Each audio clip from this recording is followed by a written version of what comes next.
গোয়েন্দা বিভাগের বড় সাফল্য। ফের মাদক বিরোধী অভিযানে বড়সড় সাফল্য পেল গোয়েন্দা বিভাগ। যাত্রাপুর থানাধীন লেদ্রাবাড়ি ও কালীখলা এলাকা থেকে বিপুল পরিমাণ গাঁজা উদ্ধার করা হয়েছে। পুলিশ সূত্রে জানা গেছে, বৃহস্পতিবার সকাল 10টা থেকে বিকেল 3টে পর্যন্ত দফায় দফায় অভিযান চালানো হয়।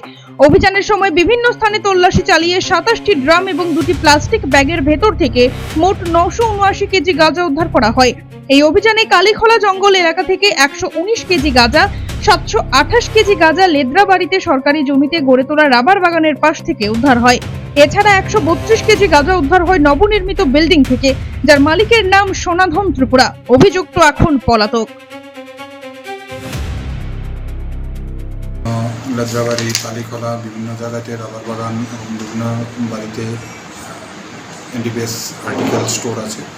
অ্যাকর্ডিংলি আমরা এসটিএফ থানা আর অন্যান্য ব্রাঞ্চ, আমাদের যে ব্রাঞ্চগুলো মিলে রেড করি লেদ্রাবাড়ি এবং কালীখলা নর্থ উত্তর কালীখলা এরিয়াতে, যেখানে কালীখলা এরিয়াতে প্রথমে 119 কেজি গাঁজা, লেদ্রাবাড়িতে 728 কেজি গাঁজা এবং আরেকটা বাড়িতে 132 কেজি গাঁজা পাই এবং একটা স্পেসিফিক কেস রেজিস্টার হবে, যেটা ইনভেস্টিগেশন চলবে। অভিযান চলছিল আপনাদের? আজকে সকাল 10টা থেকে আমাদের এই অভিযান চলছে, বিকাল 4টা পর্যন্ত। কতজন জওয়ান ছিল? এসটিএফের ছিল 30 জনের মতো।